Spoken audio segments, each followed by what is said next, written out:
I guess before we talk about Florida State, you know, winning 2 out of 3 against a team like that, it's not too shabby. It looks like the team's on the rise at the right time, right? Well, first of all, anytime you go on the road, particularly in this conference, if you can win the series, you got to feel good. The fact that North Carolina was ranked in the top 10, they've won 19 in a row at home, so it's a tough place to play. So it was a big series for us for sure, and it helped us in the rankings and our RPI and everything. So, you know, I feel good like, you know, how we played. Of course, you win the first 2, you want to get greedy and win that third one. Now, of course, you got Florida State. I mean, always a crazy series. What do you expect from you know, Florida State team coming in this year? I wouldn't think of anything other than being crazy, because it always seems to be very competitive. It's arguably the best series in the country the last 30 years, because Miami and Florida State have both been very good. And it's just a very competitive series that's been a lot of fun for many, many years. And normally both teams are ranked and normally high, so it's a good series. This series last year, you guys were winning, what, 25 out of the 27 innings, and it just seemed that at the end got you. Well, you know, that's a big part of this game. You got to have a closure for sure and finish the game off. So it's something that you know, you got to have. I don't care whether it's here or major league level. If you don't have a good closure, you don't finish the game, then you know you're in trouble. So that's a role that I've put a great importance in ever since I've been here. And normally our closure have been All-Americans. That's because it's the toughest inning to pitch in the game is the 9th inning, without question. How has Miranda sort of filled that role out this year? Because he got 11 saves, and second in the ACC. It seems like he's having a great year.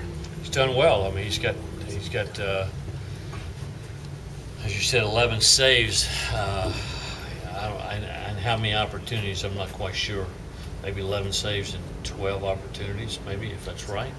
So he's done a really good job for us. I believe in finding a role for a guy that he feels comfortable in, and he probably feels as comfortable in that role as he can possibly feel, because it's a role that only time he's going to be in the game is when the game's on the line, and you got to get used to that pressure as a player to understand that if it's 8-0, then you sit down and relax.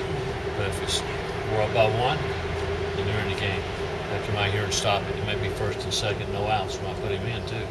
So it's a very tough role to handle, and it's something that I believe that you needed to find that role, find a player who can do it, and let him do it as often as he can, so he feels comfortable in it before you get into the biggest games, which is the NCAA tournament.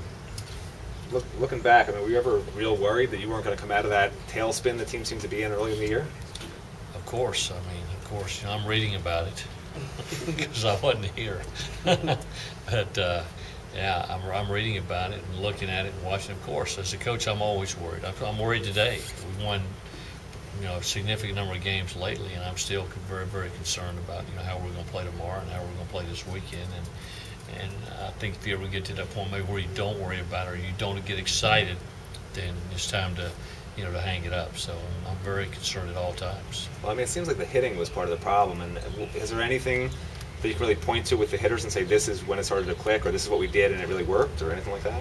We had a team meeting maybe a few days after I got out of the hospital. I don't know. They could probably tell you.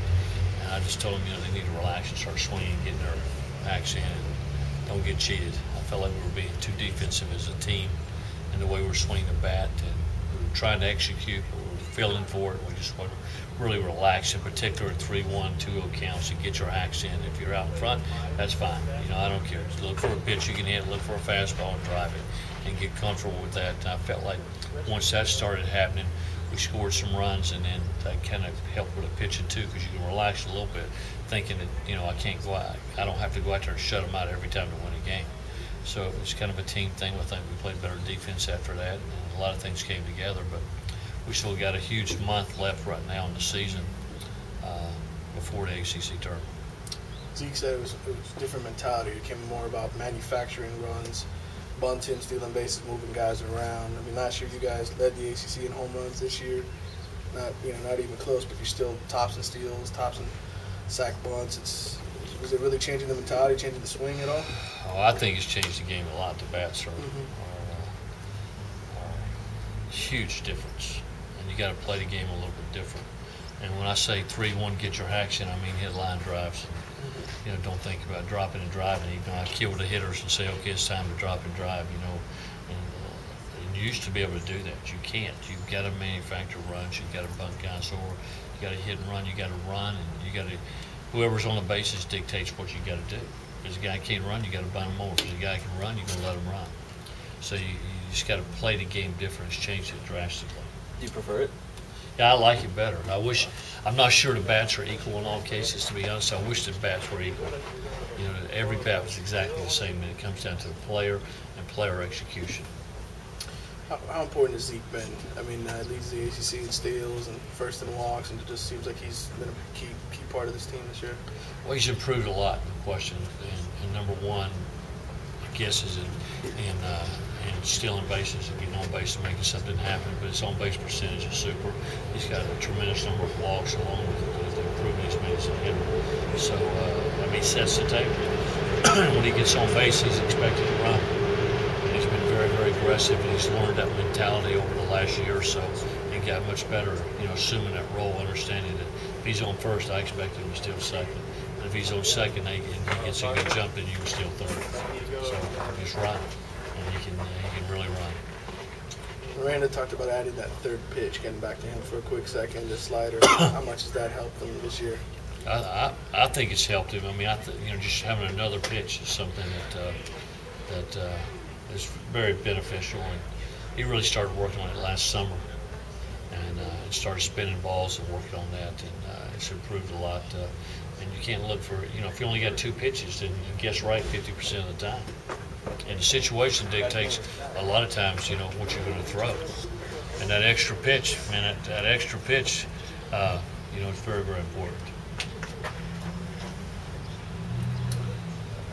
I was going to ask you about Harold. Just, you know, he started off so slow, but the way he's maybe changed his game up this year to contribute and be. Now, he's that guy that I'm talking about more than anybody. You know, I told Harold, I said, hey, man, get your hacks in, okay? Don't get cheated. You're 6'3", 200, whatever he is. I said, you know, you're a big guy. You got power. You got all this ability. I just let it rip. You know, if you're out in front, something, you're out in front. You know, just go ahead and let it rip. But let's get it done, man, and start swinging the bat. And I think from that point, he starts swinging the bat a little better. If he strikes out, fine, he strike out. But don't get cheated, okay? Swing the bat, you know, because he's a big, strong guy. The ball jumps off his bat. And I think that's made a difference in him. Do you feel the change of bat is in his head, though, or like? Excuse me? The change of bats, like, do you feel that he's the one who's been affected the most on the team? I think it's affected power hitters in general, and he's our power guy, biggest power. But no question, that's something that it affects power guys more than it does, you know, punch and Judy line drive hitters. This FSU team different maybe from the one you faced last year? They pretty much the same? They're always solid. You know, they got really solid pitching. They throw strikes. They play good defense. They always do. I don't think they have quite as much team speed, but I know they're going to be aggressive and run because they always do.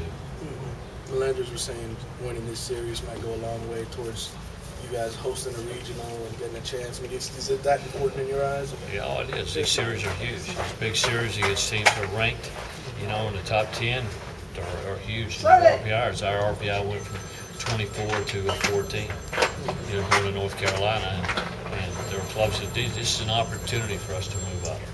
When you play people who are not ranked, you don't necessarily move up. If you do, it might be one spot, but if you can play really good against the teams that are ranked high, then you have a chance to move up significantly. Was it relieving at all then this past weekend to finally get those wins under a ranked team as opposed to what happened versus Georgia Tech and Florida? Sure. I mean, anytime you play good against a ranked team, then it's good.